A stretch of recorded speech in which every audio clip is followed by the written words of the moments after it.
normally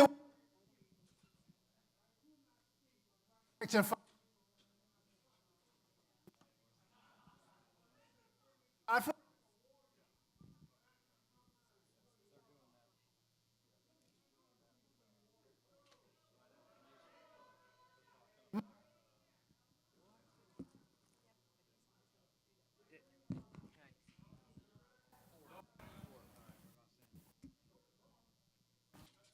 okay. Headphone will do. How about that? Now it's on, right? Hello. How you doing? It is an honor to be here. I'm excited because they allowed me to speak to you a couple of times. So I'm able to really put out some platforms and some directions. I want to tell you this weekend, you're going to have a change in your lifestyle. You're going to be able to find out what's wrong and find out what's right and avoid what you don't like.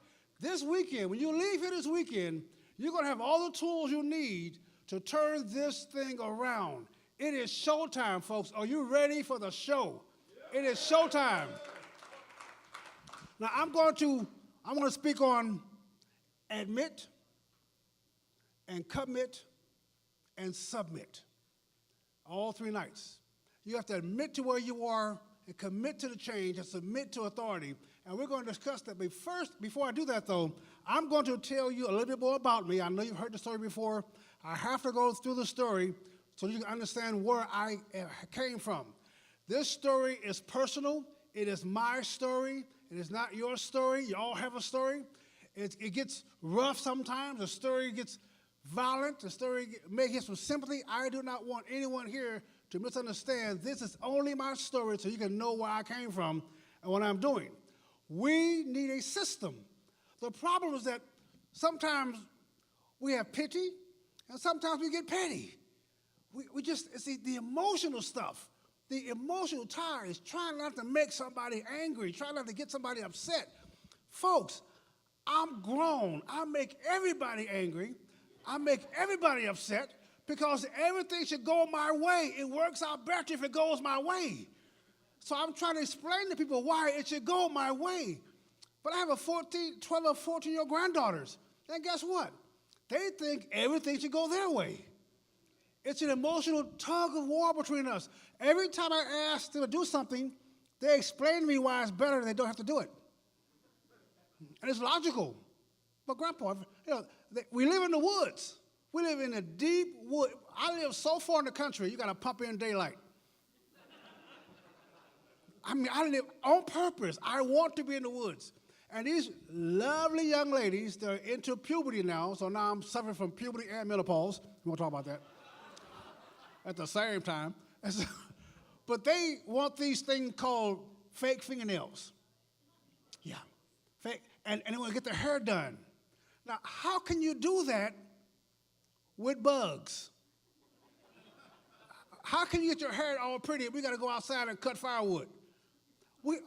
How can you get the fingernails on and we're digging a garden? We're digging potatoes. So what happens, the makeup keeps them out of work. Grandpa, I can't go out there with you because I broke a nail. So I got to do all the work? They have a way of explaining away the reality. The reality is we need the firewood. Now, the purpose for the firewood, by the way, the purpose for the firewood is to teach them giving. You have to understand what you're doing in this business. You grow this business by your ability to give to other people. You're solving their problems, not your problems. The better you are solving their problems, the better you're going to be in your business. So I'm teaching these girls that have basically everything they want in life, because I spoiled them rotten, they deserve it. But we spend all summer cutting down trees.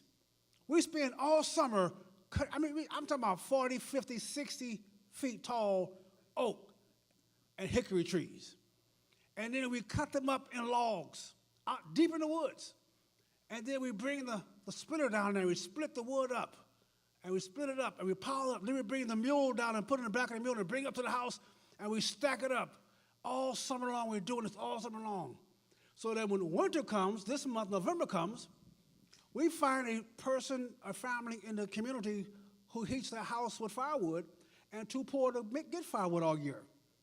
And so me and my granddaughters get my little pickup truck and we have them load the firewood up and we deliver it to someone who needs the firewood.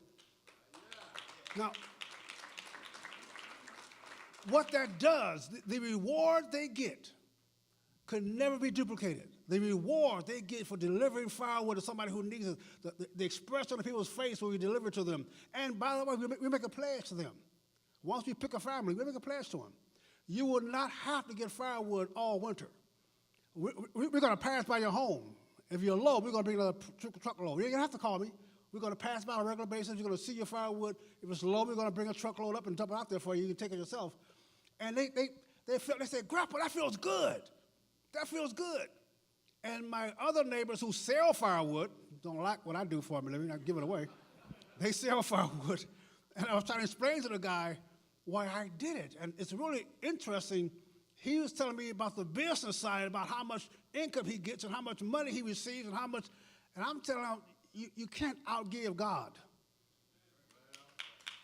I'm in a contest. I want to see if I can outgive God. I don't think I can. I haven't done it yet, but I'm going to see. The more I give, the more I give. So let me tell you where I started from. First, anybody can notice I'm black? Just checking sensibilities now. Some of you folks out here understand it's colorblind. I've been black all my life. No, actually, at Berkeley, I was an Afro-American, but I got over that. I was born in St. Louis, poor family, in the hood, gangs and drugs and other activities all around me, and it didn't bother me. It's just around me. I dropped out of high school. I would talk about why I dropped out of high school. I had an injury you all probably know about that happened to me in the military, and I had to recover from that injury or stay on my back. We all have choices that we make in life. We have choices. We can decide to stay where we are. Oh, it's too hard to get education. It's too hard to go into business. I'm just going to stay here. It's too difficult to worry about all these things I got to worry about. I'm just going to stay here. And you're lying to yourself. You don't want to be where you are. You don't want to accept where you are. And you're lying to yourself because you don't have the confidence of your ability to get up and move to the next stage of your life. So tonight, we're going to talk about that confidence. How do you gain the confidence to get up and challenge the first person in your family to do certain things? How do you gain the confidence to look at Goliath in the face and say, you're going to fall as a hump of dust before my feet? How do you get to a point in your life where you can look at folks that have known you all your life and say, I'm going to be successful, and they're not going to do anything? We're going to discuss this weekend how you gain that power. That knowledge will make you unstoppable. I was 11 years old before I moved out of St. Louis into a rural community. In St. Louis, I was in a special class. I was a slow learner, so they said. They said, matter of fact, everybody in my neighborhood was a slow learner. Isn't that amazing? They had a whole school, a whole building for us slow learners. And because we were slow learners, why teach them anything? So teachers came and read their books and did their homework themselves and wrote their own books, sat behind a desk and did not pay any attention to us whatsoever. They ignored us. And in the fifth grade, my fifth grade class was a class that was made to be a 2-year fifth grade class. And a teacher came into school and said, I know you poor black kids. You can't read, you can't write, you can't think. I'm not going to put a whole lot on you. I'm going to sit here and eat my lunch and read my newspapers, my magazines, and let y'all just flunk for the fifth grade. So 1 month after that class, 1 month after that special class, don't forget, they get more money for special classes. They got more money for putting you in a special class. So they took this, what they call me, slow learner, and I moved. Now my mother finally figured out something was wrong. The kid's pretty smart at home, but he can't learn a thing at school. I don't know, something wrong with this. I had a business at the third grade. My first business was in third grade. I'm running a business in third grade. But I'm too smart. I'm too dumb to learn math. So my mother and father moved me out into this rural country, far, hillbilly-filled rural community. 1 month after the fifth grade, when I didn't have any special needs, special classes. They didn't get any more money me being there. They just said, here's the homework, do it or flunk, didn't matter. I was able to pass the 5th grade with 1 month left. And then by the time I was a junior in this class, in this community, that they didn't care. They didn't care about your color. They didn't care if you was poor. They didn't care if you were a male or a female. They did not care. They only cared, can you compete against the guy next to you? I'm a competitor. That was a good deal. By the time I was a junior, I had not only caught up with my class, I was a year ahead of my class. I was able to graduate. I was eligible to graduate as a senior while being a junior. Now, don't forget now, this is my story, okay? It's nothing personal out here, but I got to tell you the gust of the story so you can understand my reaction to it and how I got over this. Because the real story of my message tonight is admit. I have to admit where I was, admit what I was doing, see it first. If you are broke, you have to admit it. If you don't want to be broke, you got to admit that you need to do something else in your life. So I'm sitting here now, I'm a junior in high school, I'm playing basketball. I never knew how good I really was at basketball because it was an all-white team. What? Well, actually, that's not, it was, but it was the same conference that this guy named Brady came out of, I forgot his name, the congressman. So I came to the conclusion in my junior year that I wanted to graduate. I needed 1 quarter gym, because they give you a quarter every year, 1 quarter gym. So I went to my guidance counselor. Hey, I lettered in 3 sports every year. Gee, I need 1 quarter gym. I'm the strongest guy in high school. I need to win that gym thing, right? So I go to my guidance counselor, my friend. I knew him. He taught me, my time up? What? He taught me the jump shot. I knew his son. We were friends. This guy I looked up to. And I told the guidance counselor whose job it was to get me in college, right? His job was to get me in college. So I went to him. Hey, you know what?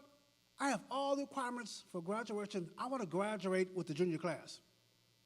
He said, Mason, why? Why? I like to go to that new junior college you're building out there. I want to go to college. And this man, my friend, put his hands on my back like a loving father and had a look on his face like I said the most stupid, dumbest thing he ever heard in his life. College, he said. Mason, if you were lucky enough to get into college, all you would do is take a seat from a more deserving white kid.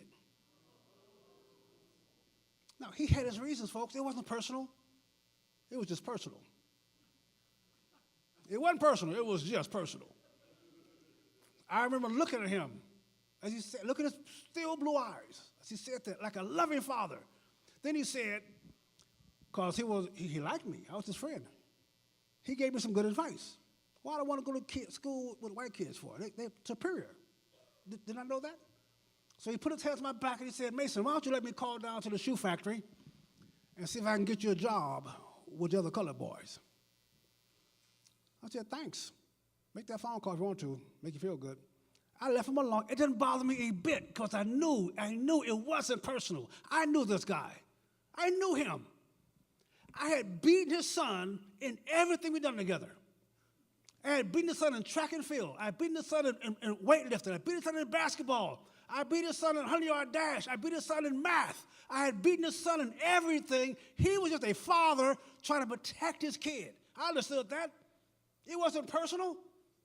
It was not personal because I knew from catching up those 2 years I had a brain. He couldn't tell me I couldn't do it. My grandfather was a PhD. My uncle was a scientist. He could not tell me because my family told me what I was, not him.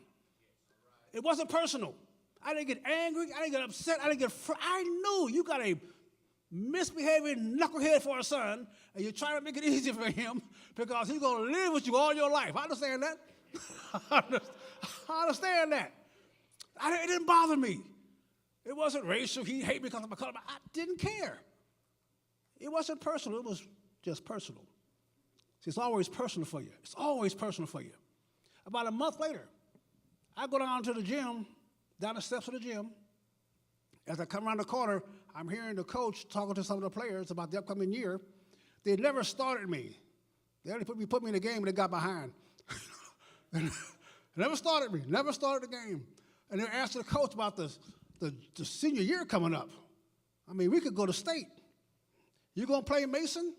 You going to start Mason? I stopped. I want to hear his answer.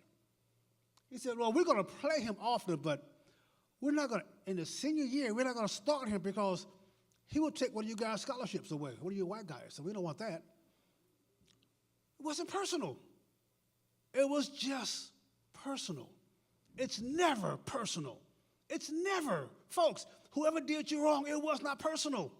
You can't sit there and say, oh, you owe me, you do me. No. I walked around to the coach. I'm a grown man now. Coach, don't worry about playing me next year. I will not be here next year. I went to Vietnam and got that place. People ask me, why don't you go to Vietnam and get out of Missouri? Well, at least in Vietnam, I got to shoot back.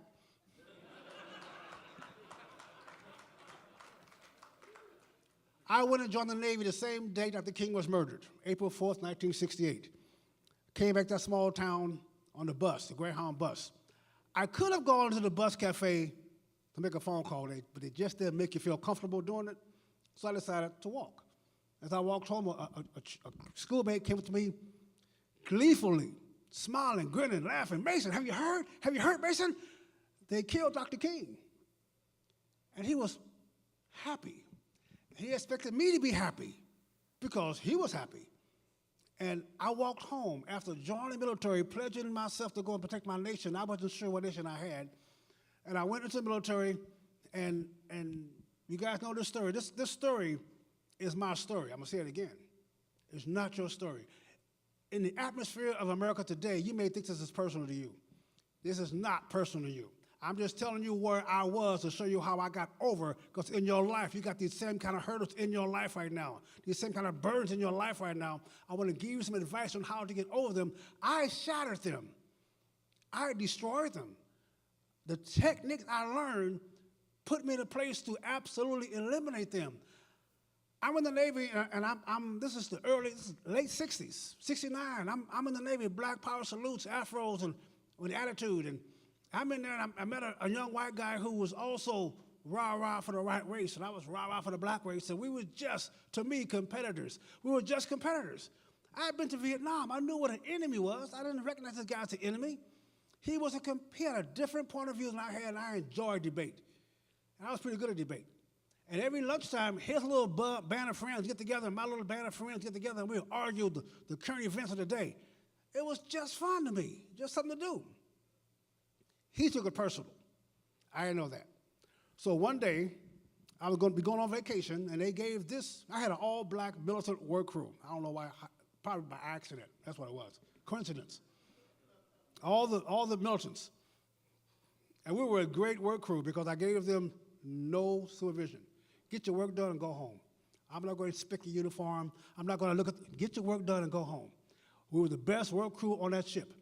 And they assigned this known, open, aggressive white racist my all-black militant work group. I'm sure that was just a coincidence. Certainly wasn't on purpose. So in order to not allow my guys to kill him, and they certainly would have been an accident, oops. In order to let that happen, I decided to lay the work out for everybody so that they can get the work done and be no problem. And I was the senior supervisor in the office. This other guy, the white guy, was a manager like I was, but I was his senior. And I commanded him to help me move 2,800 pounds of steel, him and another guy, black guy. And so we're in the hallway. They call it the passageway in the military. And I ordered my enemy to take the weight of a Volkswagen. And I stood between the weight of these steel plates, 8 pieces of plates, black iron, aluminum, steel, and I stood between that steel plate and a steel bulkhead wall. And I looked to my left, the other guy made sure he was balanced, and I looked to my right to my friend, and I saw the look in his eyes. And when I saw the look in his eyes, the look in his eyes, I turned to run, because then I recognized my enemy. I wasn't paying attention. And he looked me in the eyes. He shifted his weight up, released the barriers, and a ton and a half of steel came down on me. It hit me on the left hip against that steel wall and broke both hips, crushed 3 ribs, hit my head against that wall and crushed my helmet in, ruptured my spine and my pelvis was crushed in 8 places. And I screamed. My life passed before me, and I screamed, opened my eyes up, and I saw him standing over me. And I stopped screaming. You're not going to stand there and watch me die. You're not going to stand there and watch me die. Folks, my first lesson in life, in overcoming, I was dying. There was a cold feeling from my feet coming up my body. It was death. I felt it coming. I knew how long I had to live. I knew to the second how long I had to live. And I saw his face. You're not going to see me die. I refuse to die in front of you. I'm not going to let you see me die. And I stopped screaming. The guy behind me got away, got out. He left. The white guy left. The guy behind me got up, went downstairs to the machine shop, got a couple of guys to come give me a hand. And as they lifted the weight off of me, that time, the time of my body, the time I had to live, slowed down and slowed down and slowed down. They finally got it off of me. I held myself up against that wall because I knew I was injured. And I started giving instructions of my first aid. I said, I got a back injury, I got a hip injury. My pelvis is broken. I need to be laid down. Somebody elevate my legs, get some blood to my brain. I'm giving instructions. What kind of crazy message? Isn't that crazy?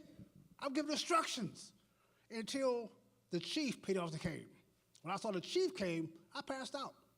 Okay, help is here. But from that moment on, I had enough. I was done. I started hating everything white. I could no longer walk. I could not breathe. I laid in the hospital bed at Balboa Hospital, and they punched me in the foot of my bed, punched me in my foot with a needle. Tell me, do you feel that? Do I feel what? I saw my foot move, and they punching me. I couldn't walk. I couldn't speak. I had to whisper. My vocal cords hurt my back, the vibrations. I hated it did not matter because it wasn't personal, but so doggone was personal. It was personal. And I had a reason to hate. I told myself, I owe this hate. I brought the hate. I assumed the hate. It became personal. It became what I was. I put that hate deep in my chest, in my heart, in my soul. I hated white people. It didn't matter if the 8 guys that rescued me were white. It didn't matter if my doctor was white. It didn't matter if my nurse was white. It did not matter if my physical therapist was white. Didn't matter. Didn't matter. This one white guy, this one man made me hate all of America. I broke up with a girl at college because she had the nerve to get a white dog. Can you imagine that? A white dog. Get out of here. Hatred and anger, frustration. So here I am now. I'm laying in a hospital bed. I'm 21 years old. I'm a high school dropout. I'm black. I'm poor. I have no skills. I'm permanently 100% disabled. That is a wall. That is a wall, folks. And I laid in a hospital bed. My goals changed. My goals had to change to something as minimum as making my right big toe move. That's the biggest goal I had in life. That big, I can see the toe. Look down my back, I can see it. And all day long, I would look at it in my mind. I couldn't speak. My mind said, move. What do you mean you're not going to move? You've been moving 20 years already. Get up and get out of this bed. Get up. Move. You got to have a goal. You got to be standing there with the impossibility in front of you, something you've never done before in your life. And say, we're going to move this. You got to proclaim it. You got to bring it out of your body, out of your mouth, out of your mind into reality. I said, move. The doctors told me after they said I was going to die, how can you tell somebody you got 2 weeks to live? How can you tell somebody how you know what time I'm going to die, fool? You crazy. I got 2 weeks to live. You crazy. I got to live. I got to kill that guy. I got to live. I can't die. No, we got some unfinished business to do. We got to discuss this. But I had injuries so severe that I could not function. They had to give me drugs I could sleep. I couldn't think of my goal in life. They had to put a soup bowl on my chest eventually and give me a straw to suck soup out of. Swallowing hurt. The bus, on the bus stop at the bottom of the hill, every time that diesel bus took off, I'm on the third floor of the hospital. Every time that diesel bus took off, the vibrations hurt my back. I had to, when they took me out of the room to x-ray, whatever, going over the elevator slit, to this day, I look at the elevator slit. Because going over that, boom, boom, boom, boom, I had to hold myself for the pain. I was in pain on everything I did. I was an athlete, playing softball, playing basketball. Instantly, my goal became going down the hallway one day and get me my own water. As I ring the bell for somebody to get me some water. I couldn't swallow that. I had to wipe my mouth with lemon juice. Why give a man that's thirsty lemon juice? I don't know.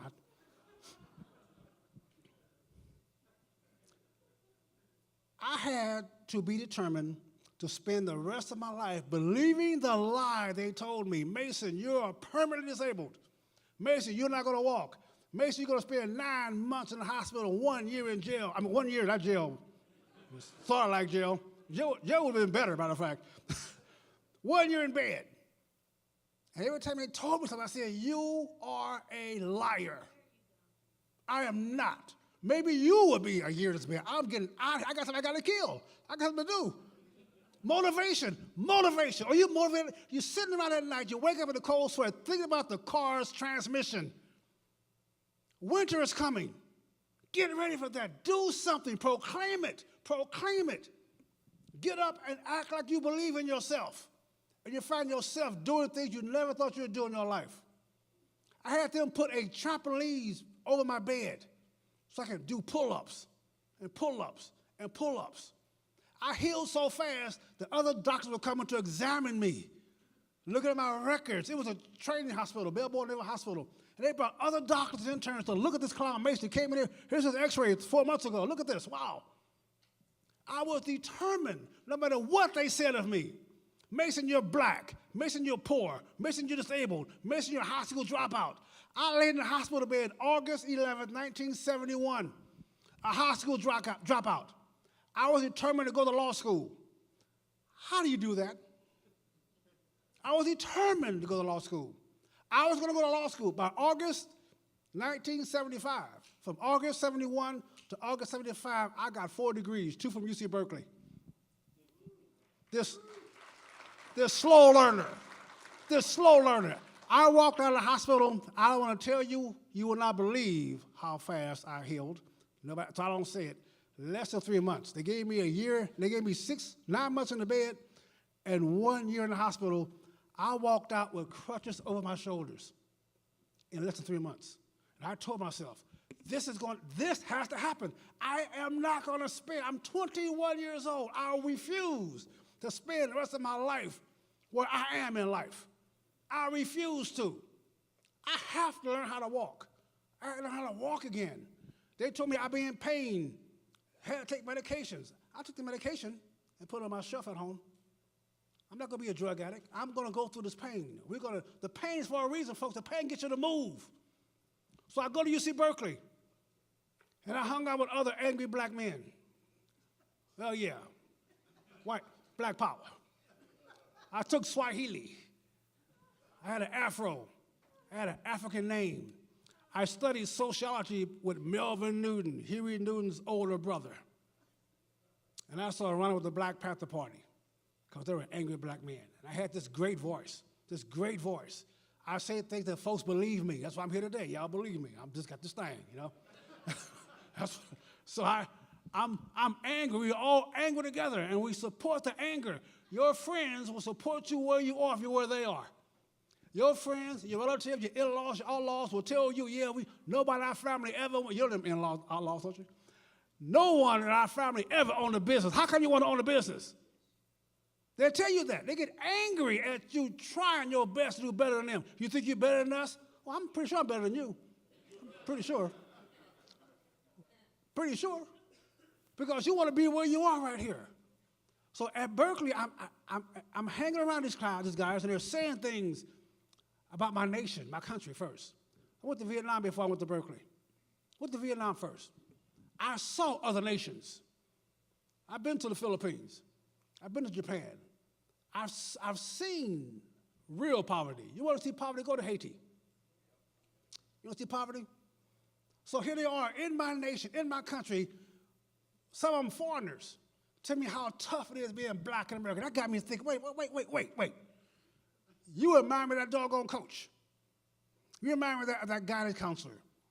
I'm at school learning how to earn money. I know I cannot work 40 years. I know I cannot work 40 years. So why try to get a job? I cannot work 40 years. I cannot change the spark plugs in my car because I cannot bend over that long to do that. I can't do it. My mechanic loves me. He loves me. I don't bend my back to pick up money except a penny because I promised God when I was 5 years old, I wanted a penny bag of candy, and I'm looking all over the place, oh, God, I want some candy. God, I want some candy. And I found a penny in the doggone curb. And I said, I will never pass up another penny. So I bent my back for a penny. $1, we just stay there. I didn't promise God that. What I'm trying to tell you that the burdens, I hung out with people who did not want success.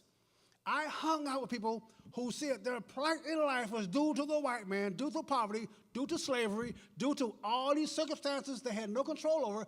They sat there and said, my plight in life, my position in life came from other folks doing something to other people. Other folks doing something to my ancestors, you kidding me? Other people doing something to your mama and daddy, other people doing something to your grandfather is keeping your behind right here in poverty? Is that what you're saying? Are you saying that I cannot achieve because my granddaddy couldn't achieve? I'm saying, no, actually, I must achieve because my granddaddy couldn't achieve. I must. My dream, folks, people gonna want to take your dream from you. They always do, the dream killers. My dream was to one day, I have a couple of dreams.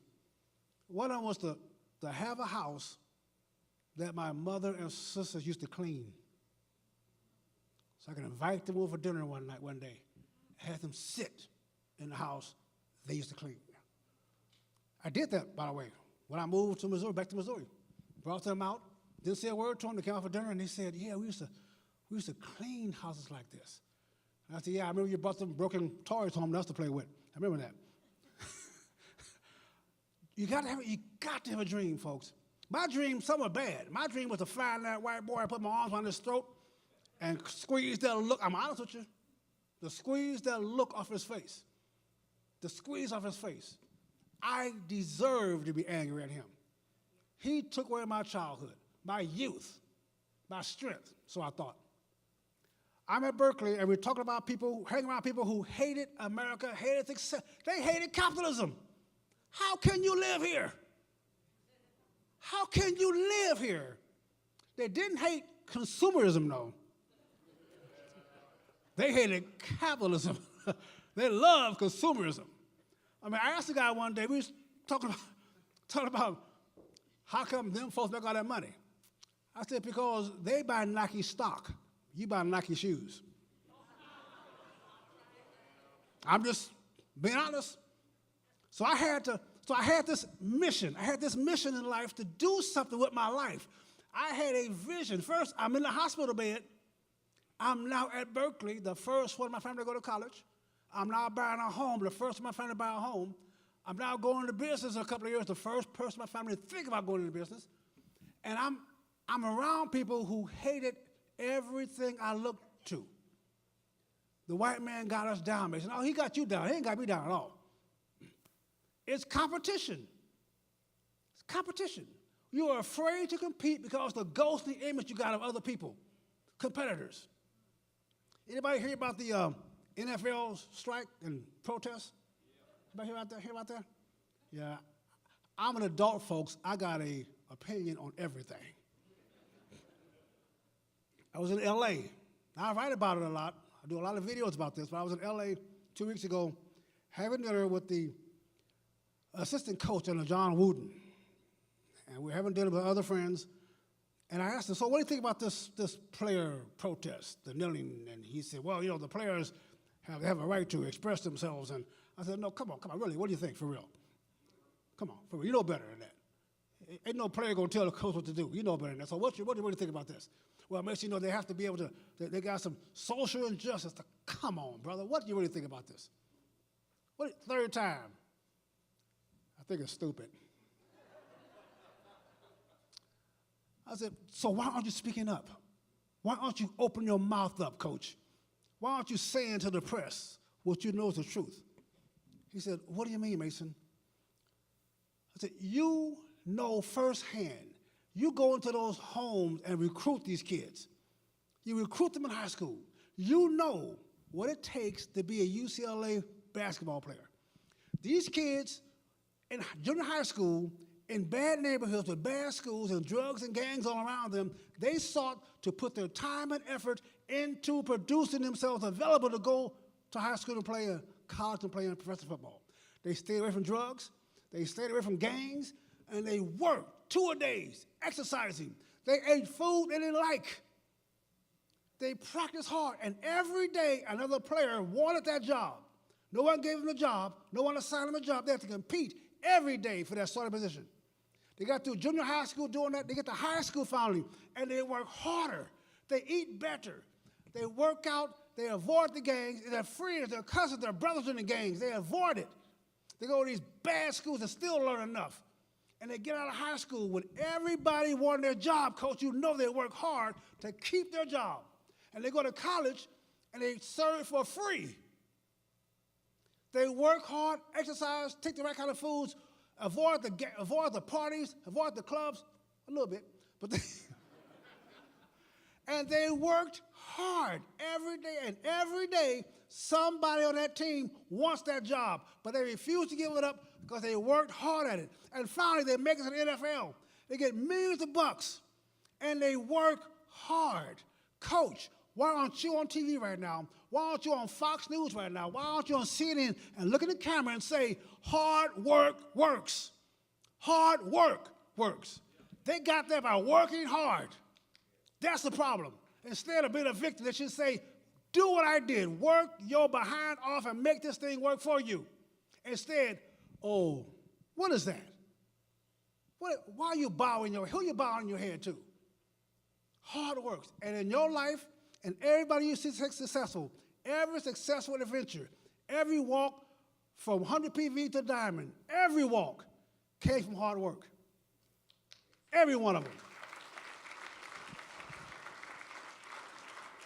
If you're not working hard at this, if you're not working every day at this, if you're not proclaiming yourself, I know a couple that every time they leave each other, instead of saying, goodbye, have a good day, they say, go diamond. Go diamond. You proclaim it to each other, husband and wife, proclaim it to each other. I'm going to do this. This is where I'm going. You have to expose your dream to ridicule. You got to tell folks what you're going to do next year, what you're going to do next month. What would your business be if you had 100 people just like you? What would they be? They'd be here, number one. This is where you are. You have to have a goal. It's got to be seen by others. You got to talk to your people as if success is right here. Call yourself what you are. When I met my wife, the world's most beautiful woman. Amen. The world's most beautiful woman. When I met her, she was on a bus stop, tired of men like me meeting her. Y'all know what I'm talking about, ladies? You get dressed in the morning hoping that people like me didn't see you. And so I'm trying to win the heart. This woman a block away struck me, a block away. I liked what I saw.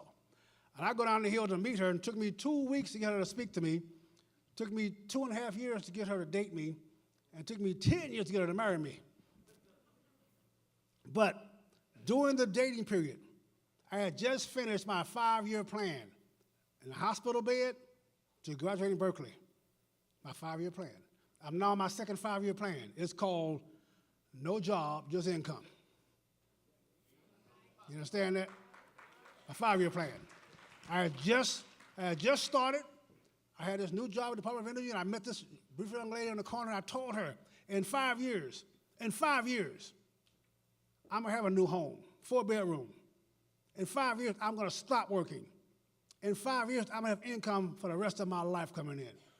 And she's saying, ladies, player, just talking.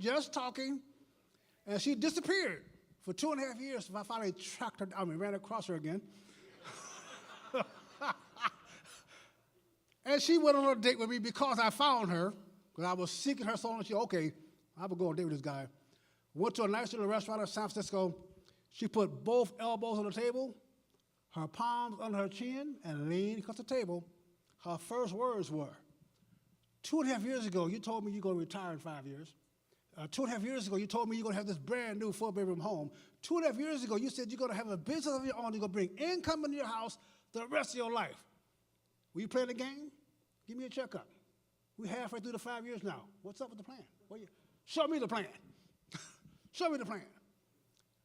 Having the boldness to put your dream in front of you so everybody can see you or ridicule you will motivate you not to have to answer that question negatively. You have to put it out there in front of you. I said, well, that new 4-bedroom home that I told you about, I now live in it. If you treat me right, you may get to see it. I don't know. I'm going to retire at 31, not 30, a little bit slow this year. My income now matches my salary, and I'm going to retire. I'm looking for a woman to share a 30-year mortgage with, not dinner. But because I told her that dream, she recognized this guy means what he says. This guy is going someplace. Let me settle down with him and get into the dream. You have to have your dream out loud. You must be able to tell everyone what you're doing. You must be able to proclaim to people where you're going. We used to put on our television a picture of our boat long before we had a boat. I put the picture of the boat up so that in order to turn the TV on, we had to take our dream down first, turn the TV on. I painted a picture of my boat to give to my father-in-law. I balanced a little girl. 8 years before we got a boat. Put it there. I set up a business account before I had a business. I paid interest. Paid that little $15 a month, whatever it was. You have to be, folks, you got to be able to say yes when the success comes to you. It will come to you as a flood.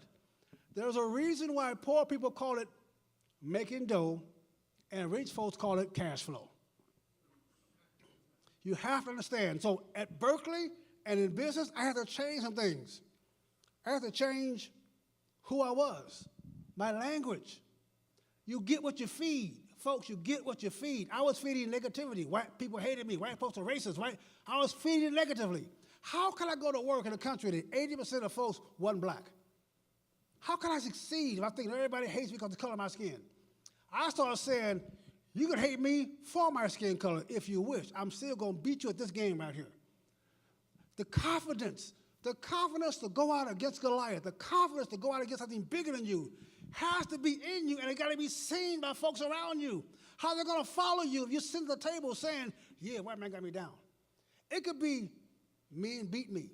It could be my daddy kicked me in the head. It could be that my mother was a crackhead or she cracked heads.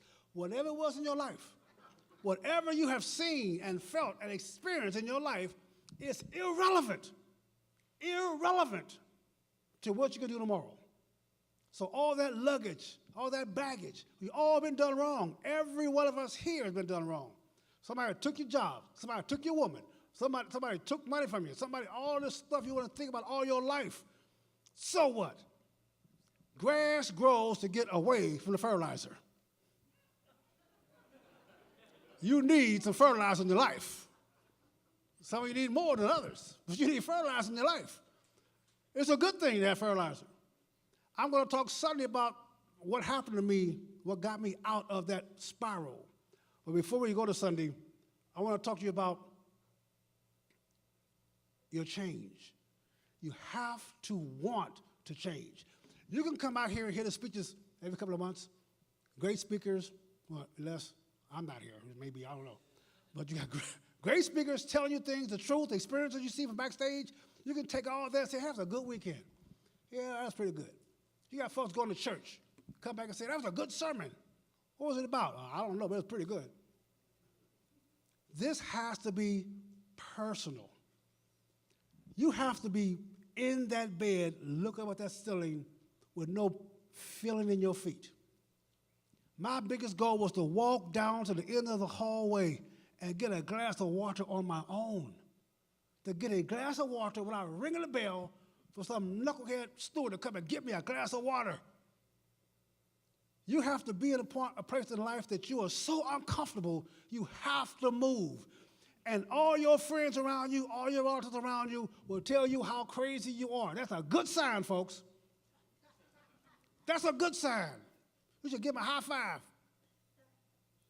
I had someone ask me a few months, a relative, you still doing that business thing? I said, you still broke? I'm just curious.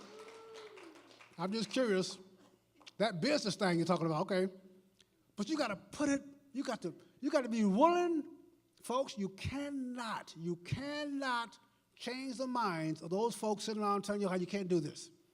You cannot change their mind. It is impossible for you to say, oh, no, really, we can do this. No, we can't do this. You can, but we can't do this. The weed part got to stay where the weed part is. Leave them right where you find them and find more folks like you. It's going to go where you're going. They're never going to leave, and they're going to keep you from going because you spend your time saying, I'm not going to go to freedom until you go to freedom. Then guess what? You're not going to freedom then. Leave them where they are. It's polite. They want to be where they are. I call myself an only child with 5 siblings. I'm sorry. I'm not going where you're going. We don't have the same interests in life. I have a different set of motivations than they have. They didn't have a ton of having still fall on them. They didn't lose their career opportunities. They're comfortable making their way through. They're successful guys, but they're comfortable making their way through life, and I'm a little ambitious. I'm vocal. I'm going to tell you when you're wrong. I'm eager to tell you when you're wrong, matter of fact. Eager. I'll tell you when you're wrong in a minute. You have to believe in yourself enough to proclaim the victory. You got to proclaim it, folks. If you're not saying it, me and my host were at dinner tonight, and I asked the person that we met to come in to seat us. You know, somebody didn't want to be at work. She was polite, but she didn't really. This is Friday. Young girl. I got things I could be doing right now. And she was, just a little attitude, walking around life. And my host and I got seated. We got our food, buffet. We sat down and to eat.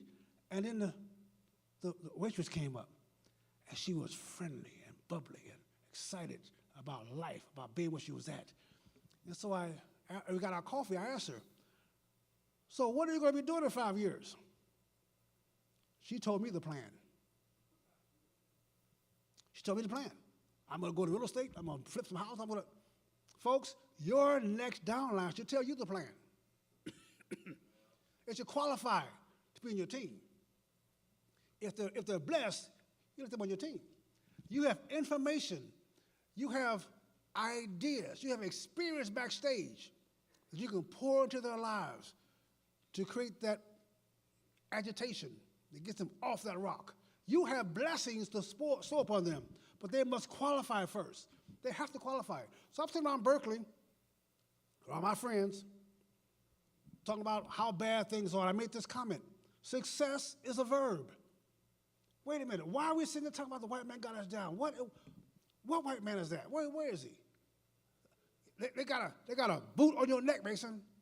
What a boot? What do you mean? Wait.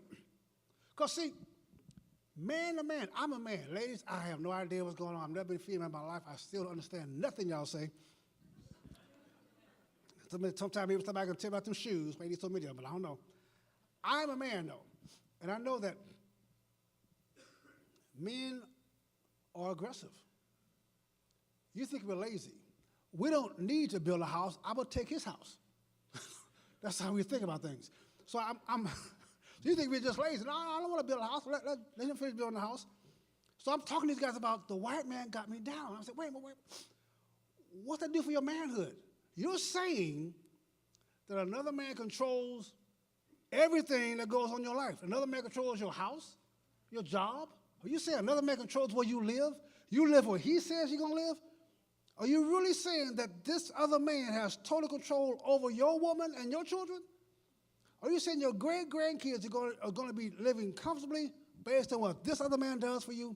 Are you saying that every problem black men have requires white men to do something? Or are you saying they are superior to you? I'm sorry. No man on planet Earth is superior to me. No man on planet Earth is superior to me.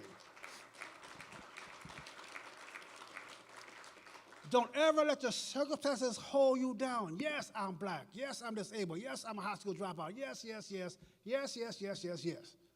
But tomorrow, I'm going to dominate you. Tomorrow, my kids are going to dominate you. I refuse to put my kids in public schools. I think personally it's child abuse. Maybe it'll look for you, but I'm not putting my kids nowhere near public school.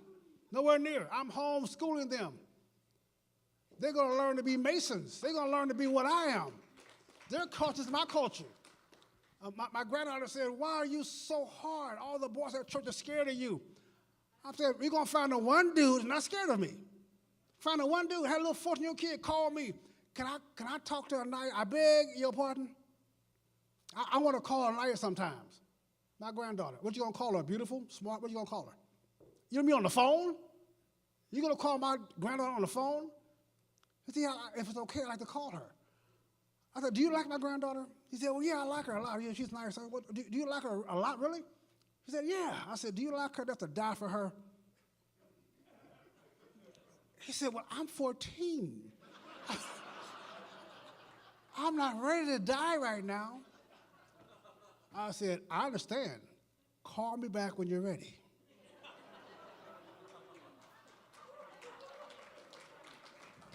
Overprotective. I expect my grandkids' husband to buy me a beer. Good job, Grandpa. I expect my great-great-grandkids to be a blessing what I've done for them. I may not be successful, but my grandkids will be successful because I laid the foundation for them to be successful. You may not make it here. It's important. Making the goal is not as important as trying to achieve the goal. See, making the goal gets you started. I didn't go to law school. I did not go to law school. I came out of that class, that law school admissions test. 5 years later, I went through Berkeley. I walked out that class knowing two things. I walked out 45 minutes before the class was over. People thought I gave up. I walked out 45 minutes before it was over. I knew two things. I had aced it, and I was done with school. I burnt out.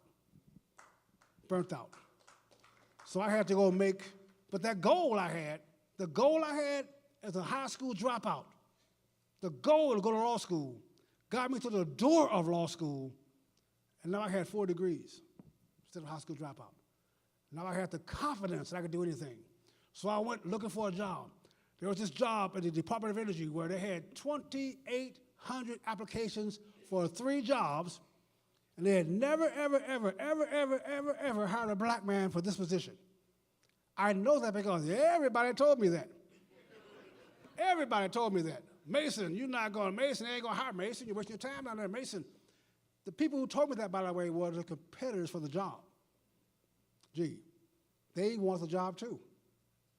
When I won that position, I didn't say, yeah, I'm the first black negotiator for the federal government. No, I didn't say that. I said, I got to learn and meet as many people as possible to learn, get my contacts together, because when I quit this job, I'm going to be doing work for them as a consultant to make that money, consulting with them. I'm just naming what I'm going to be doing, folks, ahead of time. My wife now has that boat, Southern Girl. that I painted for her. My wife has the dream house that we sat and talked about for years. My wife thinks I'm magical. Everything Mason says, we're going to get, so you better watch out what he says. I'm not magical. I just have a motivating force in my life. It happens to be the desire never to disappoint my wife. That's my desire. I'm never going to disappoint you. If I tell you we're going to do something, the only thing that's going to stop it is you change my mind, my direction for me. I'm going to do what I say to do so you can rely on every word I take out of my mouth to you. Make that promise to your spouse. Make it for your kids. Because what you need to understand, you have the power in you to do things that are unimaginable to you. Unimaginable. You really have the power. I'm telling you from my experience, laying in a hospital bed, crippled and crushed, with no hope of walking again. Am I walking right now or what? What is this? 1971. You have the power to speak into your life what you want out of your life. If you want Diamond Hood, you start talking about it, and we start talking about it, two things will happen. The losers will get frustrated and leave you, and the diamonds in the rough will gather around you. That's what it is. The diamonds in the rough. The diamonds in the rough. A diamond is a rock. It looks like a rock. You will walk over a diamond. You'll walk over it. It's a rock until it's polished and cut and mounted. Its beauty will last forever. But a lump of coal is the same elements of a diamond. The coal and diamond are the same elements. The difference is how you handle the pressures. The diamond evolved under tremendous pressure, so did the lump of coal, but the lump of coal let pressure evolve it. Either you're a lump of coal or you're a diamond. If you are a diamond, you have to only hang around diamonds. That's why you're here. You want to hang around leaders. You have the power to change your life right now. You and only you can change your life right now. You are the only creature on this planet that is guaranteed to live with every decision you make in your life. Nobody else is going to live with those decisions but you. So tonight, this weekend, gather close, take notes, adjust your thinking, listen to what's going on stage up here, prepare yourself for the victory coming towards you, prepare yourself, proclaim it so you can recognize it. Proclaim it.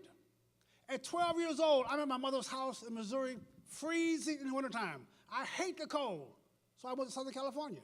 And I'm dreaming, I got this encyclopedia open, and I've got my finger around this little place called San Diego.